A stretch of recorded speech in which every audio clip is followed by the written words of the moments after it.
kabeh. Amin. Asal keturunan soleh-solehat. Amin. Assalamualaikum warahmatullahi wabarakatuh. Waalaikumsalam warahmatullahi wabarakatuh. Alhamdulillahi rabbil alamin. وبه نستعين على أمور الدنيا والدين اللهم صل وسلم على سيدنا محمد قمر الوجود في هذا اليوم وفي كل يوم وفي يوم الموت سر وجهر في الدنيا والأخرى وعلى آله وصحبه وسلم أما بعد فيا رب اشرح لي صدري ويسر لي أمري واحلل عقدة من لساني يفقه قولي آمين آمين يا رب العالمين. رضيت بالله ربا وبالإسلام دينا وبمحمد صلى الله عليه وسلم نبيا ورسولا. Alhamdulillah, segala puji syukur kehadirat Allah Subhanahu wa taala yang telah memberikan kepada kita kenikmatan-kenikmatan yang tiada tara, wabil khusus nikmat sehat wal afiah, nikmat panjang umur, nikmat kita masih dikumpulkan oleh Allah dalam perkumpulan yang kita yakini Allah ampuni dosa-dosa kita, Allah maafkan segala kesalahan kita, Allah angkat derajat kita, Allah kabulkan hajat-hajat kita, Allah jauhkan keburukan daripada kita, Allah jadikan sakinah mawaddah warahmah keluarga kita, Allah berikan keturunan saleh-salehah untuk kita, dan yang terakhir kita yakini Allah lunaskan hutang-hutang kita. Amin ya rabbal alamin. Fi khairin wa lutfin wa afiyah. Wong nek wis masalah hutang kuwi bakalane akeh nih. Pak. Ibu, akeh sing amin. Yang kedua ini juga lebih banyak yang amin. Dan kita yakini berkat majelis ini Allah jadikan orang-orang yang utang sama kita gampang bayar.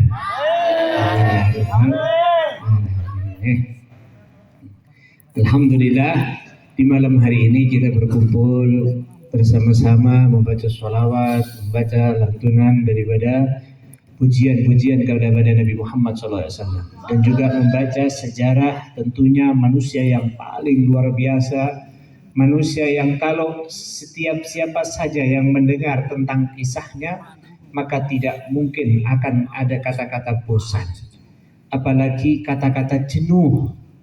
Bahkan tidak ada satupun buku sejarah, baik itu berupa bentuk dengan majalah ataupun sejarah yang berbentuk seperti komik, apapun modelnya, ketika kita membaca sekali, dua kali, tiga kali bosan.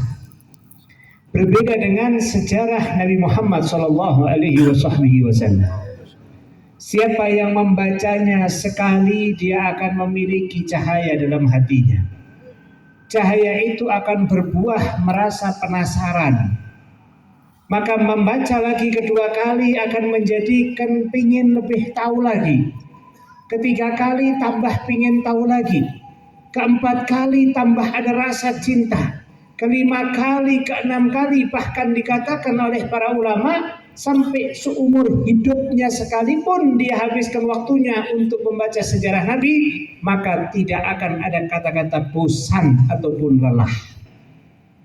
Karena keindahan Nabi Muhammad Sallallahu Alaihi Wasallam itu tidak bisa diuraikan dengan kata-kata lisan kita. Allah Subhanahu wa taala sendiri yang memuji Nabi Muhammad sallallahu alaihi wasallam.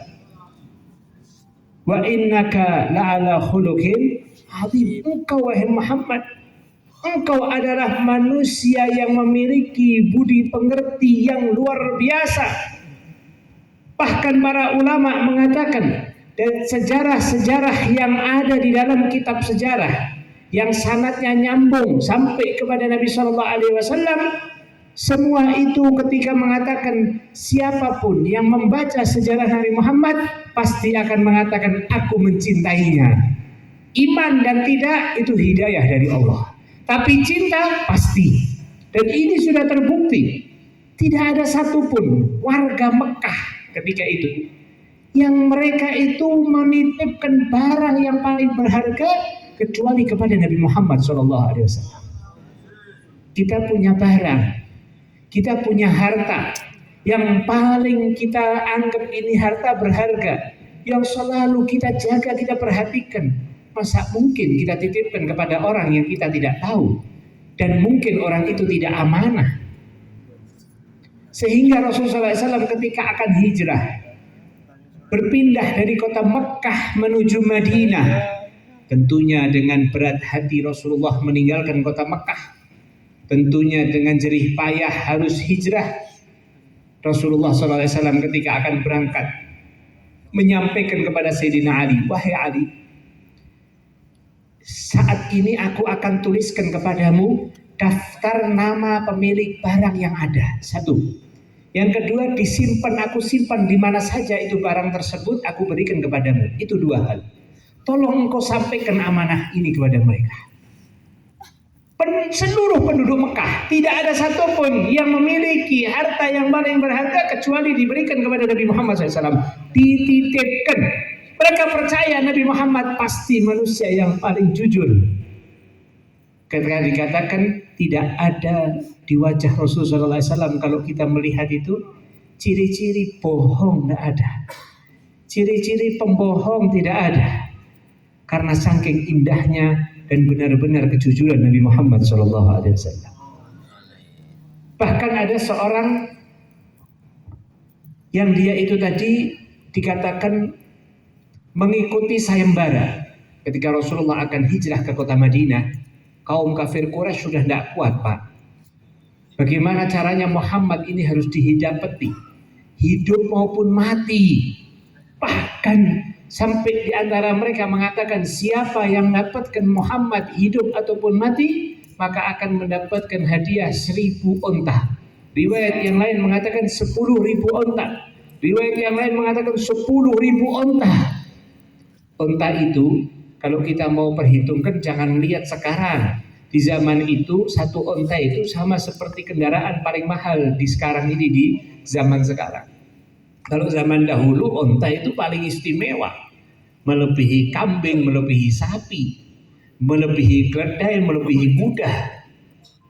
Ketika ditanya siapa yang di antara kalian ingin ikut mengikuti sayembara, ada satu orang kafir.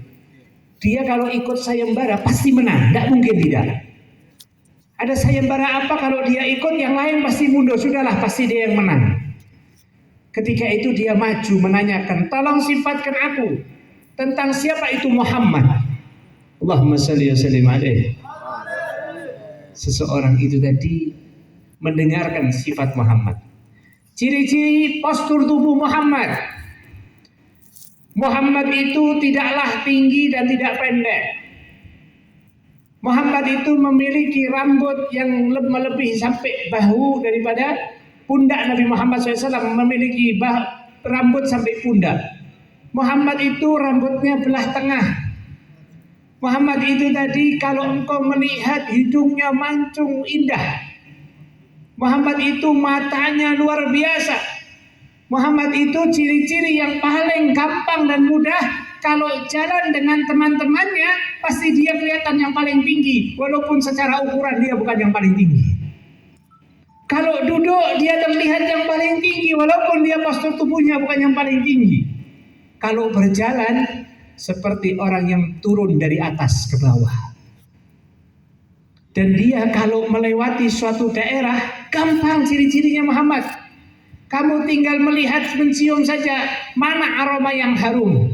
Kalau engkau bertemu di persimpangan, cium aromanya. Kalau ada aroma wangi, berarti Nabi Muhammad itu baru saja lewat tempat tersebut.